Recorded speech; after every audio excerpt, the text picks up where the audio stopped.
안녕하세요. 저는 얼마 전 이혼하고 혼자 살고 있는 30대 초반 여자입니다. 정년 보장이 되어 있는 직장에 다니고 있어요. 이곳에 취업하려고 코피 터지도록 노력했습니다. 여기 입사하자마자 부모님이 축하한다며 24평짜리 아파트도 사주셨고요. 물론 사주신 집이 서울이 아니고 많이 발달되지 않은 집안이기에 집값이 후덜덜하진 않습니다만 못해도 1억 초중반대는 되니 부모님께 진심으로 감사해하며 받았고요. 그렇게 사회 초년생 안정적으로 잘 지내다가 한 남자를 소개받아 결혼하게 되었습니다. 인테리어 회사 운영하는 남자였고 저 만날 때는 한 달에 못해도 600에서 700만 원 정도는 벌더라고요. 게다가 성격도 서글서글하니 괜찮았고 무엇보다 대화가 잘 통해서 항상 재미있었습니다. 저보다 6살 연상이었는데 나이가 많으니 시어머니가 빨리 결혼시키고 싶어 하셨고 그렇게 하면 안 됐지만 얼떨결에 결혼을 급속도로 준비하게 되었습니다. 그래도 나름 잘 알아보고 결혼은 했다고 생각했는데 참 한계 사람 속은 모른다고 제 결혼이 이렇게 엉망진창이 될 줄은 몰랐네요. 시아버지는 일찍 돌아가셔서 안 계셨지만 그래도 시댁이 지분 있는지 가족관계 남편들 사람이 바람기가 있는지도 잘 확인했죠. 주변에서 홀시모 있는 집에 시집가면 고생한다며 말렸지만 저희 남편은 둘째 아들이고 무엇보다 시어머니가 자식들이랑 같이 살고 싶어 하지 않는다고 처음부터 못을 박으셨기 때문에 저도 합가에 대한 부담은 딱히 없었습니다. 뿐만 아니라 술 담배도 안 하는 타입이고 그 남자 성격도 참 좋았어요. 그래서 결혼했고 저희 친정에서도 나름 마음에 들어한 사위였습니다. 다만 제가 타 지방으로 발령되기 직전이었고 그 부분 때문에 결혼 전 이야기를 많이 나눴습니다. 앞서 말했다시피 저는 정년 보장되는 직업이라 절대로 일을 관둘 생각이 없어요. 아이를 낳고서도 쭉 다닐 생각이었습니다. 이 부분은 시어머니도 알고 계셨고 따라서 앞으로 이사는 제 직장 발령에 맞춰 해야 함까지 분명히 알고 계신 사실입니다. 신혼집은 일단 제 집에서 시작하고 나중에 발령나는 근무지에 맞춰서 아파트를 구하기로 얘기가 됐었죠.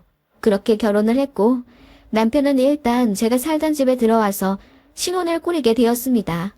앞으로 저희 부부에게 행복만 있을 거라고 생각했지만 그 기대는 결혼하고 한 달도 되지 않아 산산조각이 나버렸습니다. 제가 저녁을 차리고 남편이 설거지를 하고 있었는데 남편이 갑자기 합가 얘기를 하더군요. 본인 어머니가 혼자 사시는 게 안쓰럽다며 모시고 싶다고요. 정말 생각지도 못한 이야기라 화가 나기 이전에 놀랍더군요. 오빠, 합가라니. 나 이제 30 됐어. 벌써부터 시어머니 모시고 살자고? 우리 결혼한 지 이제 한 달 됐고 심지어 어머님은 아직 이렇게나 건강하신데 무슨 합가야. 결혼한 지 얼마 되고 안 되고는 상관없지. 언제든 모실 수도 있는 건데 지금 모시고 사는 거랑 나중에 모시는 거랑 뭐가 다르니? 뭐라고?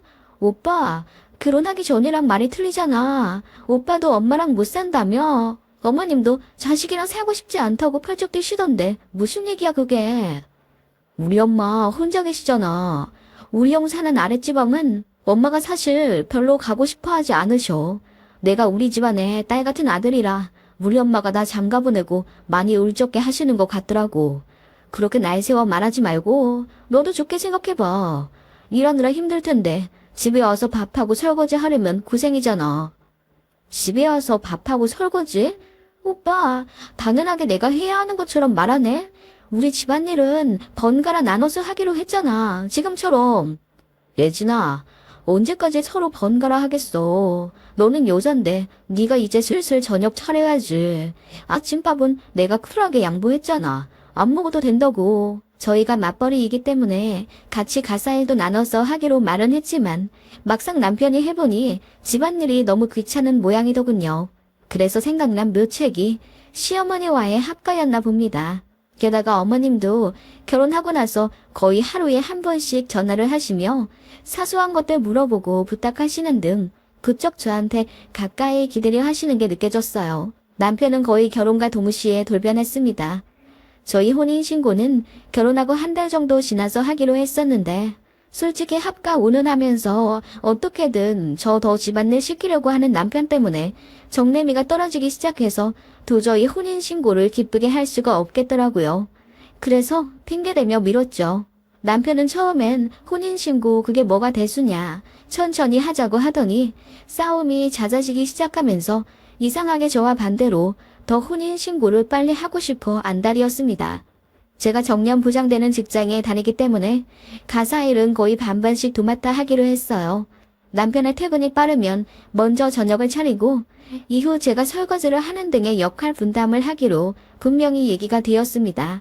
청소나 빨래, 분리수거 등도 분명히 서로 나누어 하자고 얘기된 상황이었고요. 그런 상황에서 갑자기 제가 여자이니 저녁을 도맡아 해야 한다고 말을 바꾸니 얼마나 화가 나겠어요. 게다가 합가란요. 사기 결혼이네, 막장이네 하면서 서로 언성 높이고 핸드폰 집어 던져가며 싸웠습니다. 남편도 저한테 실망했다고 하더군요. 시어머니도 안 모시려고 하고 밥도 안 하려고 한다면서요. 제가 언제 밥을 안 한다고 했을까요? 저는 직장에서 이것저것 마무리하면 저녁 6시 반이고 퇴근해 집에 오면 7시가 넘어요. 남편은 현장에서 일할 때가 많기 때문에 불규칙하고요. 그래서 오후 내내 집에 있을 때도 있고 출근 안 할 때도 있고요. 그럴 때만 남편이 저녁을 차렸지 그 외에 남편이 더 늦게 오거나 할 때는 제가 다 차려줬습니다. 굳이 횟수로 따지자면 제가 더 많이 차린 것 같네요. 빨래나 청소까지도요. 시간 여유가 조금이라도 더 있는 사람이 하는 거라고 생각했고 저도 많이 참은 부분이 있었습니다.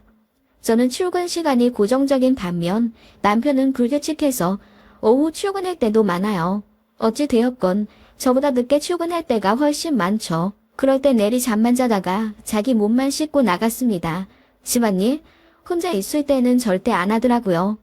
그런 것도 그래도 좋게 이야기해서 풀어보려고 꼭 참고 있었는데 무슨 저녁밥 타령을 하지 않나. 심지어 갑자기 합가를 하자니요. 벙찌지 않을 수가 있나요? 싸움은 점점 길어져 이혼 이야기까지 나왔고 저는 남편 보고 나가라고 했어요. 솔직히 아직 혼인신고도 안 했고 집도 내 집에 남편이 자기 집만 갖고 들어와 사는 마당에 나가라고 하면 그만이라고 생각했습니다. 그랬더니 슬그머니 꼬리 내리며 합가 얘기는 안 할 테니 요리라도 제가 하는 방향으로 정하자고 하더군요. 어찌 되었건 이혼은 최후의 보루라고 생각했고 서로 뜻 조율해 제가 요리를 해서 미리 냉동을 해놓던가 하고 설거지랑 분리수거는 남편이 다 하기로 했습니다. 어이가 없었지만 부부가 이런 식으로 맞춰가는 건가 보다 잠시나마 생각했습니다.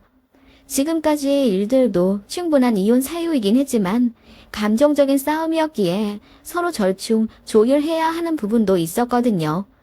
본격 이혼을 결심하고 실행하게 된 진짜 이야기가 지금부터 시작됩니다. 제가 발령을 앞두고 있었다고 했잖아요. 그래서 지금 사는 집은 일단 제 아파트이고 발령 떨어지면 이 집 판돈과 남편이 가져오기로 했던 돈 그리고 시댁에서 해주신다고 했던 1억 합쳐서 발령 나는 지역에 아파트 매매해 살기로 얘기가 되었습니다. 마침 직장에서 제 발령일을 정해주었고 그게 3개월 정도 뒤였습니다. 그에 맞춰서 이사를 가려고 부동산에 집도 내놓으려고 했던 참이었죠. 그런데 시어머니가 갑자기 저한테 할 말이 있다며 저희 집에 오시더니 이러시더라고요. 새아가 꼭 발령을 가야 하니 결혼 전엔 그게 걱정을 안 하고 너희를 허락했다만 막상 그 먼 곳으로 떠난다 하니 내가 마음이 안 좋구나. 너도 알다시피 우리 큰아들도 먼 곳에 살잖니. 너희마저 멀리 가버린다면 내가 많이 우울해질 것 같아서 말이다. 아, 어머님. 제 발령은 저도 어쩔 수가 없어요. 그리고 그 부분은 제가 미리 말씀도 자세히 드렸고요. 남편도 동의한 부분이기 때문에 저는 더 말씀드릴 수 있는 게 없네요. 어머님 허전하실 수도 있겠네요. 그 부분은 제가 잘 헤아려서 자주 전화드리고 찾아뵙도록 노력하겠습니다. 그게 자주 전화하는 걸로 되겠니? 그러지 말고 내가 니네 팀장님한테 전화를 좀 해볼까? 시어머니는 심지어 제 상사에게 전화를 해서 제 발령을 어떻게든 막아볼 생각이시더라고요. 정말 기함했습니다. 저는 제 발령이 승진에도 연관이 되기 때문에 절대 그렇게 하시면 안 된다고 기겁하며 말렸고요. 난감하더라고요. 어머님은 급기야 엉엉 우시며 저희 남편이랑 살갑게 잘 지냈는데 이제 떨어져 살 생각을 하니까 살 이유가 없다며 통곡하시더라고요. 뒤늦게 집에 들어온 남편은 그런 어머님께 죄송하다며 사과를 하더군요. 솔직히 이게 사과할 일인가요? 제 발령은 정해져 있던 건데 뒤늦게 이러시는 어머님이 당황스러운 건 저였죠. 게다가 연락도 없이 대뜸 찾아와 엄연한 제 사회생활에 간섭하려 하시니 저로서는 화가 나기도 했습니다. 그렇게 어머님은 한참 하소연을 하시다 돌아가셨고 남편이랑 또다시 언쟁을 하게 되었습니다. 남편은 거봐, 우리 엄마 외로워한다니까. 너 무정하게 우리 엄마 모른 척하고 살 수 있어. 라고 하며 제 탓을 하더군요. 그래서 저는 그럼 저더러 어쩌라는 거냐며 따졌죠. 합가는 죽어도 자신이 없고 발령도 피치 못하는 건데요. 그리고 결혼 전엔 그렇게 어머니 생각하는 효자도 아니었으면서 갑자기 이러는 것도 황당했어요. 저도 억울한 부분에 대해 따졌더니 남편이 슬그머니 또 합가를 얘기하더군요. 저는 절대 안 된다고 했어요. 그리고 어머님께 직접 전화해 아예 못을 박아주었죠. 건방져 보일 수도 있겠지만 저도 이혼하기 전 어떻게든 최선을 다해 조율해 보고자 하는 노력이었습니다. 그러자 어머님이 슬그머니 꺼내신 말. 그럼 나는 너희한테 한 푼도 못 해준다. 이렇게 주기로 한 거 취소하련다. 라고 하시더군요. 황당하더라고요.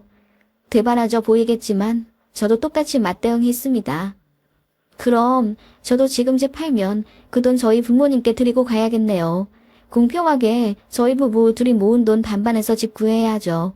그렇게 되면 저희 부부 원룸이나 들어갈 수 있으려나 모르겠어요.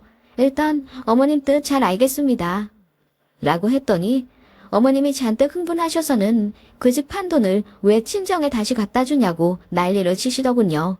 어머님은 결국 속마음을 내비치셨습니다.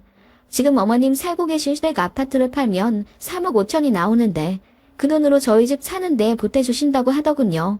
그리고 어머님도 같이 합가를 하고요. 그렇게 겉으로만 보기엔 달콤한 제안을 하시더군요. 그래서 제가 그 부분 큰 아들이랑도 얘기가 되신 거냐고 여쭈었습니다. 그렇게 되면 유산 상속 문제도 있고 한데 아주버님이 가만히 있으실지 모르겠다고요. 그러자 어머님이 그 생각은 미처 못하셨는지 말을 얼머무리시더군요.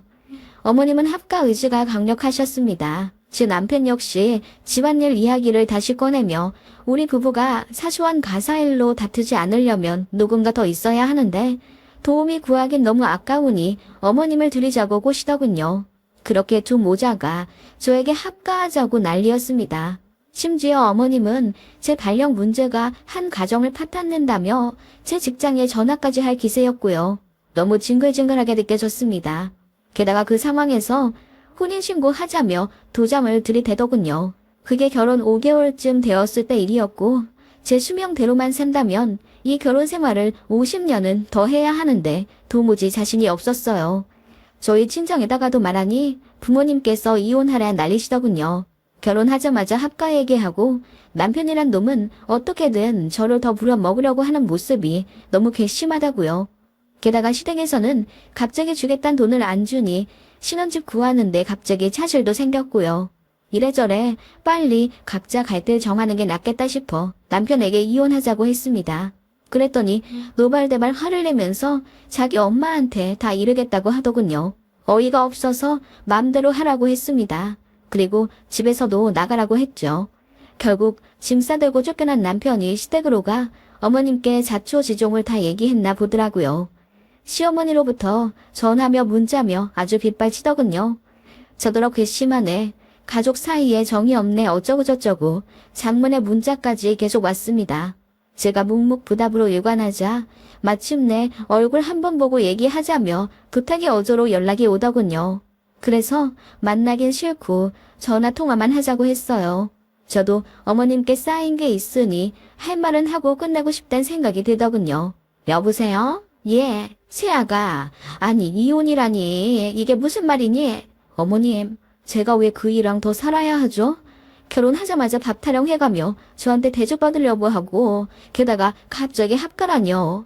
그것도 황당해요. 어머님도 그래요. 제가 같이 사는 건 아직 부담스럽다고 정중하게 말씀드렸을 때는 제 말 안 들으셨잖아요. 제 일 우습게 보시는 것도 너무 기분이 안 좋았습니다. 막무가내 며느리 발령 싫다고 제 직장에까지 전화하려 하시는 건 저를 무시하시는 거죠. 나도 오죽하면 그랬겠니. 네 일을 무시해서가 아니라 어쨌든 여자는 일보다 자기 가정을 더 중요시해야 하는 건 사실이잖니. 그런데 네가 저녁밥도 안 하고 그러니 우리 애도 화가 났겠지. 그리고 아무리 생각해도 남자가 여자 일 따라서 쪼로로 이사 다니고 그러는 거 솔직히 보기 안 좋다. 내가 언제 일 관두라고 했니? 어머님, 그건 이미 다 얘기된 상태로 결혼한 거잖아요. 어머님도 그건 어쩔 수 없는 거라고 하셨고요. 아니, 노인네 마음이 좀 바뀔 수도 있는 거지. 너 좋은 직장 다니고 돈도 많이 모아둔 거 알겠는데 아무리 그래도 결혼한 사람이랑 시댁 존중할 줄을 알아야지. 어머님, 제가 언제 존중을 안 했... 그러지 말고 이혼 얘기는 못 들은 걸로 하마. 이혼하지 마. 알겠니? 그렇게 어머님은 당신 하실 말만 와다다 쏟아내 버린 채 전화를 일방적으로 끊으셨어요. 끊자마자 분노의 눈물이 다 나오더군요. 저는 무조건 이혼하고 싶었습니다. 그래서 남편에게 다시 제대로 이야기를 했죠. 우리 완전히 끝난 거라고. 애초에 혼인신고를 안 했으니 서류로 정리할 것도 없지만 확실히 얘기하고 정리하고 싶다고요. 남편도 똑같이 버럭 화를 내며 나도 너 같은 년이랑 더는 안 살아. 불쌍한 우리 엄마 내가 모시고 산다. 지 잘난 줄만 아는 너 같은 여자 이제 내가 싫다. 이혼해. 라고 하더군요. 재산 분할이랄 것도 없었네요. 애초에 남편이 제 집 들어와서 산 것이기 때문에 몸만 나가면 됐었습니다. 그렇게 남편의 남은 짐을 싸서 용달에 실어 시댁으로 보내버렸죠. 그런데 시어머니께서 다짜고짜 제 집에 찾아오시더라고요. 예, 내가 이혼하지 말라고 했잖니. 이게 무슨 대먹지 못한 짓이야. 우리 아들 짐을 싸서 시댁에 홀랑 보내버리다니. 저희 이혼했어요. 못 들으셨어요? 저 같은 년이랑 더는 안 산다면서 불쌍한 자기 엄마 자기가 모시고 살겠대요. 저희 끝났어요. 어머님이 이혼하란 말아 뭐라 할 자격도 없으시고요. 솔직히 말해서 이혼 사유가 그 사람 하나뿐인 줄 아세요? 저는 어머님 태도에도 너무 질려서 스트레스 많이 받았었다고요. 뭐라고? 아니, 그렇다고 해서 이렇게 갑자기 끝내버리면... 갑자기 끝난 게 아니잖아요. 그 전부터 저는 어머님이랑 그 사람 태도에 계속 힘들어했고요. 이혼 얘기도 몇 번이나 이미 나온 상황이었지만 바뀐 게 없잖아요. 예, 그러지 말고 좋게 좋게 생각해서 다시 풀어라. 응? 싫어요. 그리고 끝난 마당에 저도 한 마디 드리지만 결혼하자마자 합가하자고 하고 합가 안 하면 해주기로 한 돈 안 주겠다고 하면 어떤 며느리가 고분고분 네 하겠어요? 솔직히 저는 그 사람 태도가 어머님이랑 똑같다고 생각해요. 사람이 화장실 들어갈 때 나올 때 마음 다르다지만 결혼하자마자 기선제압하면서 저 부려먹으려고 하고 합가하자 달려드는 어머님이랑 그 사람 정말 너무하네요. 저는 그렇게 참아왔던 말을 모두 다 해버렸고 어머님은 놀란 듯 아무 말씀 못하시더군요. 그러더니 이웃고 미안하다며 합가는 절대 안 할 테니 마음 풀고 자기 아들이랑 잘 살라고 하시더군요. 그래서 제가 말했죠. 그렇게 애틋해 하시는 작은 아드님이랑 이제 같이 사시면 되겠네요. 발령 가야 하는 저 때문에 생리별 해야 한다고 저 원망하셨잖아요. 제가 빠져드릴게요. 그러더니 어머님이 갑자기 펑펑 우시며 자기 아들은 점점 소득도 줄어가는데 이제 어떡하냐고 하소연하시더군요. 솔직히 말해서 남편이 월마다 가져오는 돈이 점점 줄어들고 있다는 걸 저도 알고 있었습니다. 그래서 남편은 출근하기도 싫어했었고요. 집에 있는 시간이 많아졌지만 집안일을 하면 자존심이 상한다고 생각했는지 곧 죽어도 저랑 반반 아니 저보다 무조건 덜 하려고 했던 남편이었고요. 그런 건 역시 정이 떨어지게 된 이유였지만 솔직히 가장 큰 이유는 남편과 시어머니의 이기적인 태도였죠. 아무튼 저는 강력하게 이혼한다 입장을 밝히고 시어머니에게도 더는 찾아오지 마시라 했습니다. 그러자 시모가 남편이랑 같이 와서는 등 떠밀어 저한테 보내요. 무릎 꿇고 빌라고 시키고 난리도 아니었습니다. 어머님이 그러셨대요. 정년 보장되고 안정적인 제 옆에서 아들이라도 잘 붙어 살으라고요. 어이가 없었습니다. 남편도 뒤늦게 후회가 되기 시작했는지 저한테 미안하다고 사과하며 다시 잘 살아보자 빌더군요. 저는 꺼지라고 난리를 쳤고요. 그렇게 모시고 싶어 했던 어머니, 네가 새 모시고 살면 되잖아. 라고 했더니 어머님이 난 싫다. 얘랑 절대 안 산다. 내가 이 나이 먹고 무슨 아들 뒤치다거리를 하니. 난 됐으니까 너희 둘이라도 잘 살아. 어? 라고 하시더군요. 제가 윽박지르니 전 남편은 마침내 저더러 사과도 안 받아주는 최악의 인간이라며 지 엄마 손을 잡고 엄마 가자. 저런 며느리 이제 필요 없잖아. 내가 잘할게. 그리고 더 좋은 여자 찾아오면 되잖아. 라고 하더군요. 시모는 말도 안 되는 소리 하지 말고 빨리 비로라 성하셨지만 결국 경비 아저씨 덕분에 2명 다 쫓겨나고 말았습니다. 남편과 시모는 결혼하자마자 가스라이팅 하려 했던 것 같습니다. 게다가 남편이랑 시어머니는 결혼 전부터 합가에 대해 이미 본인들끼리 계획을 다 짜놨던 것 같더라고요. 그러다가 자기들 마음대로 안 되고 저는 혼인신고까지 미뤄가며 이혼 얘기하고 있으니 둘 다 이성을 잃고 난리를 피운 것 같고요. 저는 그 모든 것들에 환멸이 느껴졌어요. 완전히 당했다는 느낌에 스스로가 한심하게 느껴져 우울하기도 했고요. 전 남편은 그렇게 제 집과 직장까지 찾아와 뒤늦은 사과를 한답시고 저를 또다시 괴롭혔고 저는 참다 못해 경찰도 부를 정도였어요. 그리고 저희 친정 부모님이랑 큰 이모네 가족들도 오셔서 대판 난리를 친 후에야 전 남편은 찾아오지 않았습니다. 저희 큰 이모부랑 사촌동생이 운동선수 출신이라 몸이 정말 좋거든요. 근육질의 거부들이 압박하듯 전 남편을 위협하니 결국 꼬리 내리고 그만 간 겁니다. 그렇게 허무하게 끝났어요. 저도 나름 똑똑하다는 소리 들으며 살았고 지금까지 연애를 하면서 단 한 번도 모멸당해보거나 이용당해본 적 없습니다. 결혼했던 전 남편도 나름 잘 알아봤다고 생각했는데 역시 연애와 결혼은 다르긴 한가 봅니다. 그래도 어쨌든 혼인신고는 안 해서 이혼할 때 간단하게 끝났다는 점, 그거 하나 다행이라고 생각하고요. 나중에 얘기 듣자 하니 전 남편은 시모집, 그러니까 본가로 들어가 자기 엄마랑 살다가 결국 내쫓기듯 독립해 원룸 얻어 나갔다고 하더라고요. 인터넷에서 얘기 들어보니 저 같은 사례가 많더군요. 결혼 전에는 평화적이고 배려 넘치는 척 하더니 막상 식 올리고 같이 살기 시작하면서 자존심 세우고 시부모님께 대리 효도 강요하는 남편 때문에 탓한다는 일들이요. 애까지 낳고 나면 아예 발을 빼기가 힘들기 때문에 울며 겨자 먹기로 결혼 생활 지속하는 분들도 많은 듯 하고요. 결혼하고 행복하게 사는 것도 엄청난 복인 것 같아요. 저에게도 그런 행운이 올까요?